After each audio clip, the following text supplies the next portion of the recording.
I'm here to talk to you about the assessment arrangements for funded non-maintained nursery settings.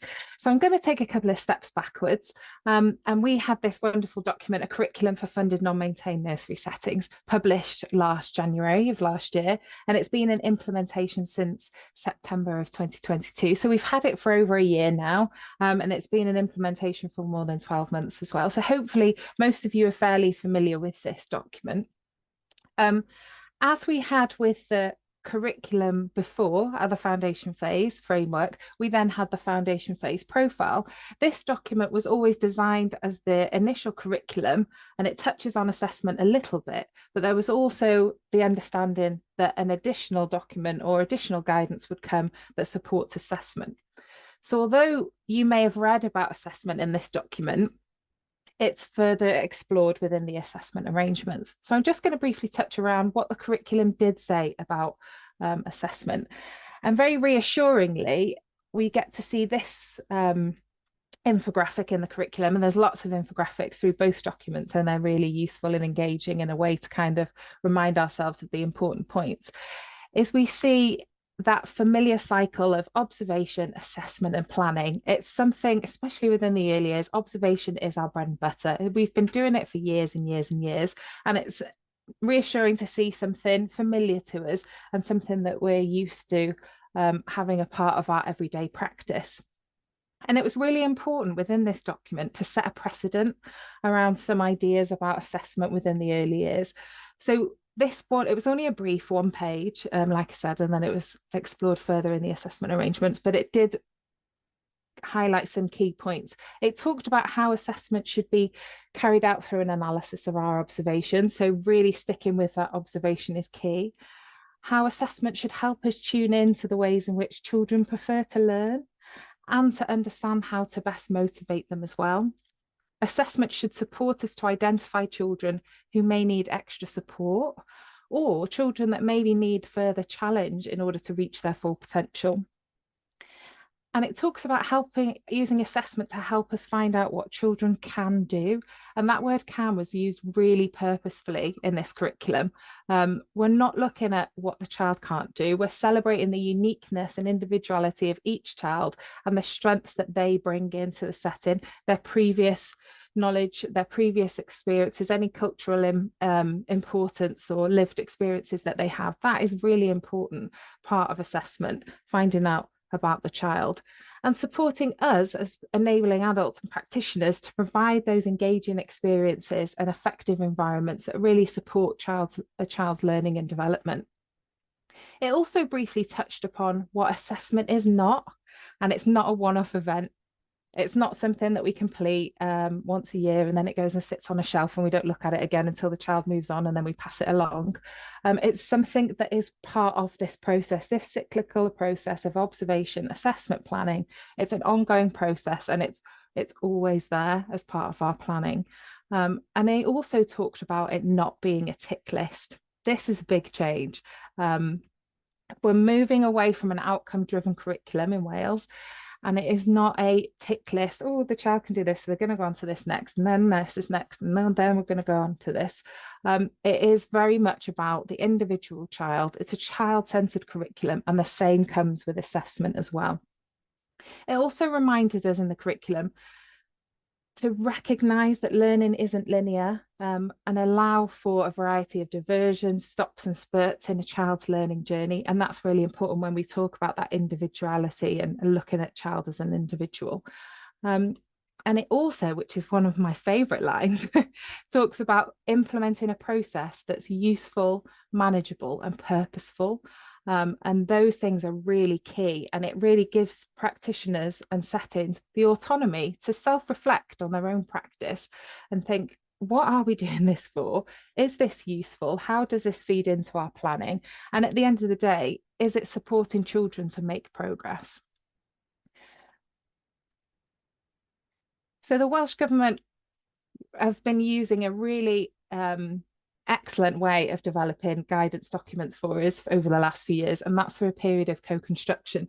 So many of you will know that the curriculum for funded non-maintained nursery settings, that I'll just call the curriculum from now on to save me saying all those words, was developed through co-construction.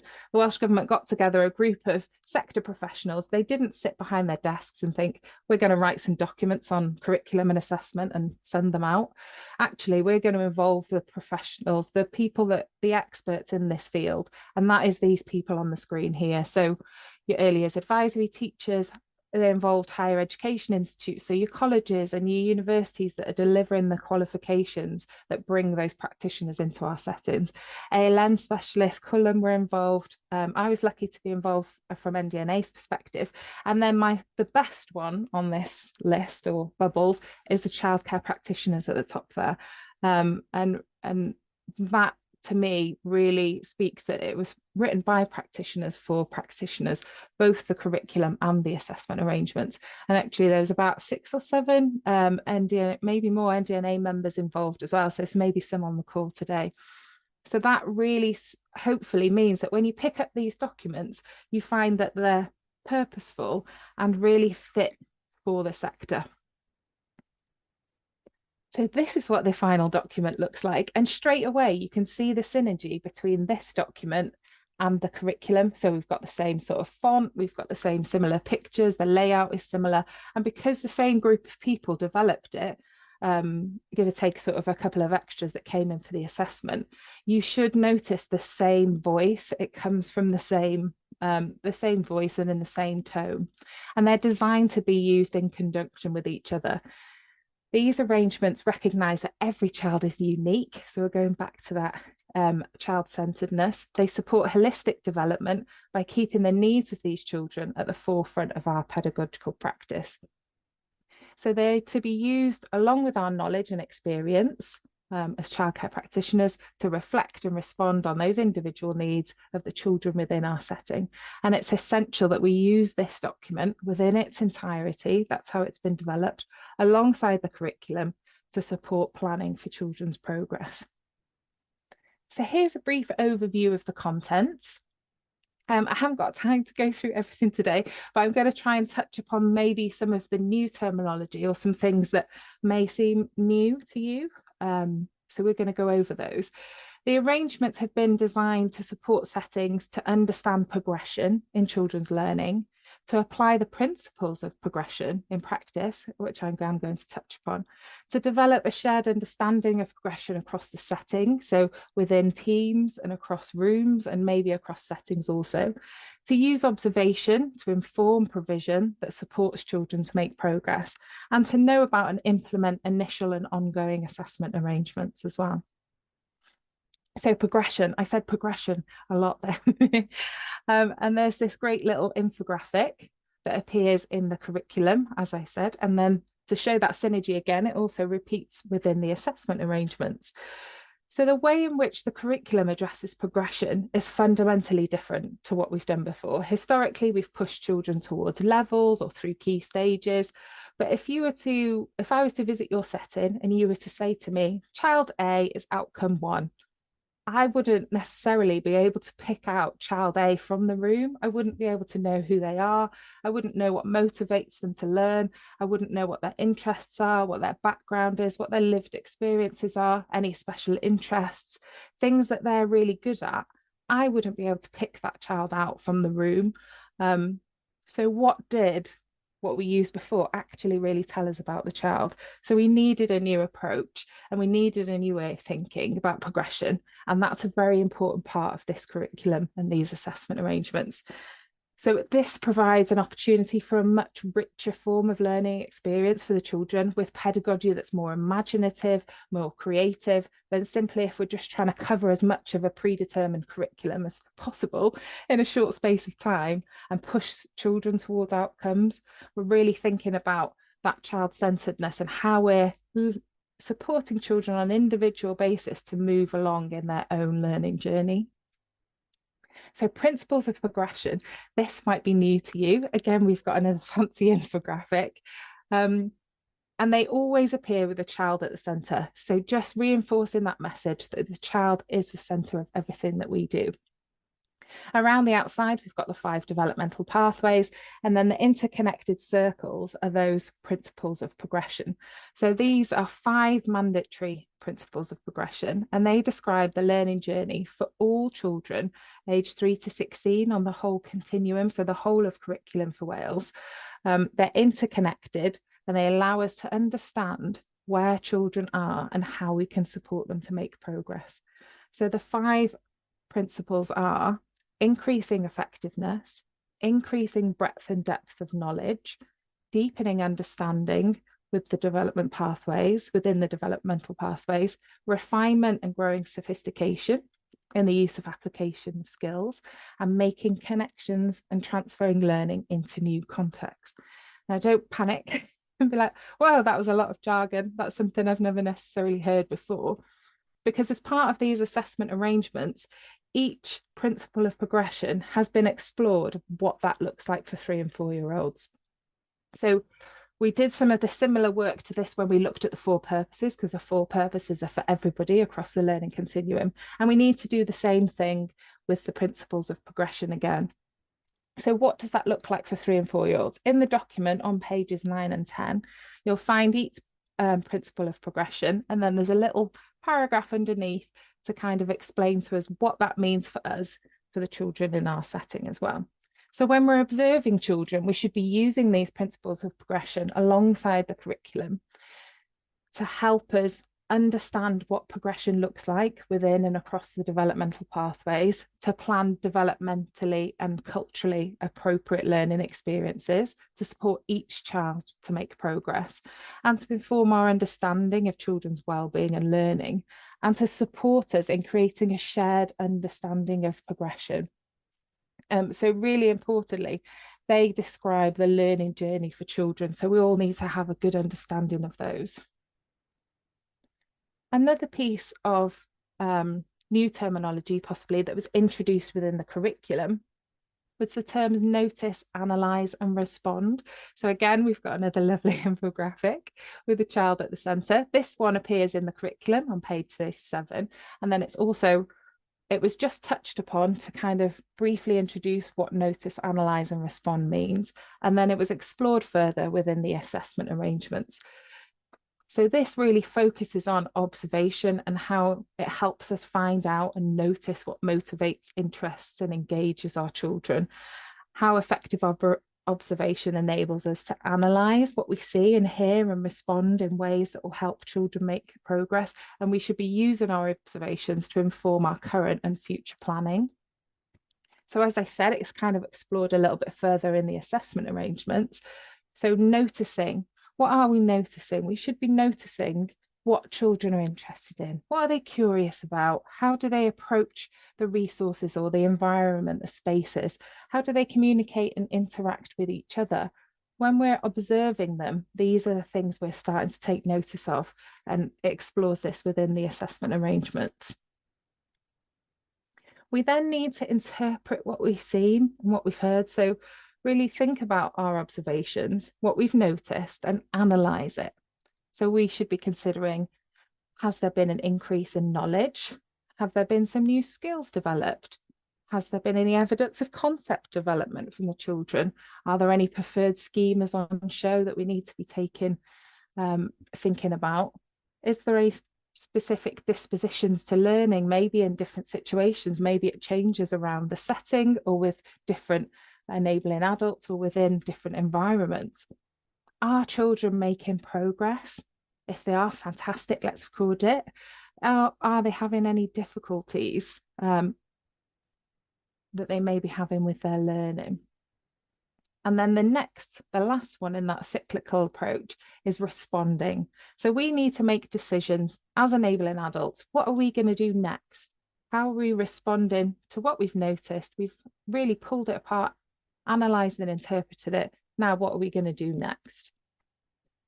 Are we going to interact, or is that just interfering? Making a decision about whether we interact or not. Do we need to stand back in this scenario, or can we further support learning or extend it?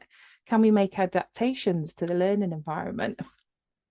Maybe we can need to consider how to enrich experiences further, provide opportunities for children to refine, consolidate, or master skills and concepts. So what do we do in that scenario? So there's that notice, analyze, and respond. Get used to using that terminology with your staff, within your settings, when you're talking about observations. I've also included this within the presentation. This is a really useful, quick reference guide on what observations should be and what observations shouldn't be. And I remember the people who were involved in the groups will remember the conversations about this. And we were adamant that it needed to stay in because it's so useful. It's just another self-reflection tool there to reflect on your own practice and be like, are we making sure that our observation is doing this? And at the same time, making sure that we're not doing this. Really useful, especially within staff meetings and things, or when you're discussing observations, to use some of these tools within the document. Another thing that may seem new, or the terminology new, is initial assessments. So initial assessments are for funded non-maintained nursery settings, and they must take place within the first 6 weeks of a child receiving funded nursery education. So it's also good practice to do this if you're not funded, but there is a requirement on settings when you're funded to do them. They need to be child-centered and help us to find out what the child knows. And again, that purposeful word of can do, what the child can do, and value and incorporate the views of parents and carers. And then there's 4 mandatory areas of assessments. We've got social and emotional, physical, literacy, and numeracy as well. They can be in any format, it's up to you. Lots of settings use what they call love letters, some use learning journals, some use third person, first person, some people write it from the child's voice, but it has to be concise and manageable. So going back to when I mentioned at the start, what are they purposeful? Are they useful? And is it manageable? It's got to work for your setting. To help with the initial assessments, and I suppose it's a fancy word really for getting to know your children and just doing it in a slightly formal way, because you would do this anyway if you have a child come into your into nursery education. You need to find out and get to know that child and find out what motivates them, and it's just a bit of a formal title for that, I suppose. So the mandatory assessment areas are presented on page 26 of the assessment arrangements as a series of questions for us as practitioners to consider as we observe children in the setting within the first week. So they're nicely colour coded. So there we've got the 4 mandatory areas, and then to the right, we've got the questions as well for things that we can consider. So I've popped up an example from physical. So this is one of the physical questions. And then there's some thought bubbles. So pages 27 to 41, these questions are further supported by examples of what we may observe and record in terms of children's development, learning and progress. So they're not exhaustive, they're just there as a supporting guide, and we should use them to support our collective observations when we're making assessments of children's progress. Remember, it's not a tick list. It's a picture of the child. We're building up a picture of this individual child. Another thing I just wanted to link to, but I won't have time obviously to go into great detail, is there's some key points to consider when undertaking initial assessments. This is a great little infographic. You won't be able to see it very well on your screen, but it's right at the end of the assessment arrangements. And it is basically a series of reflective questions. So again, another really useful tool to reflect on your own practice and to start conversations with your people that work in the same room as you or across teams, to actually think about your initial assessments and drill down on whether they're useful, whether they're manageable, whether they're purposeful. Are they doing the right job? And that's a really supportive resource that you've got there. So assessment, I've put this infographic back up. So we are really changing the way we think about assessment in Wales. And for a whole host of reasons over the course of the last 20 or 30 years, as I said before, assessment has come to be driven by primarily making judgments in order to deliver a verdict about a child, on whether a child has reached a certain level or on whether the provision's good or bad or so. But what Curriculum for Wales does, and what the Curriculum for Funded Non-Maintained Nursery Settings and the assessment arrangements are saying, that we need to use assessment for what it does best. And that is to help children progress in their learning. That is the end goal. Assessment primarily is about the process of helping children grow and develop. And that's what's right at the heart of this new curriculum, which is really exciting prospect. So I've come to the end of the session. Hopefully that wasn't a bombardment of too much information. As I said, it was a bit of a whistle-stop tour. You may still be becoming familiar with the document yourself. The Welsh Government have begun on development of some supporting training modules, and we're hoping to have them in 2024, but they're not being published just as of yet. Of the existing modules that are on Hub, I've just kind of linked to some that link into assessment that you may find useful. So there is one on child development, there's one on more observation, there is one on understanding the 5 developmental pathways and the pedagogy behind the curriculum, and there's also one on schematic development as well. And then obviously you can always access our website, the Curriculum for Wales webpage, lots of information, links to training, resources and fact sheets on there. And then as a member of NDNA, you also get to use me if you need support with anything. You can contact me through the office phone. If you have my mobile number, and I can share that, you can drop me a text, you can send me an email, and we can always book in for one-to-one curriculum support sessions as well. So we do those via Zoom or Teams. They're really informal, just conversation. It's not like a training session, just an informal conversation about what it is that maybe you have questions, or you just want to talk some things through, or you want to have discussions with other staff members and have me a part of that. So my email address is on there, hayley.grayson@ndna.org.uk.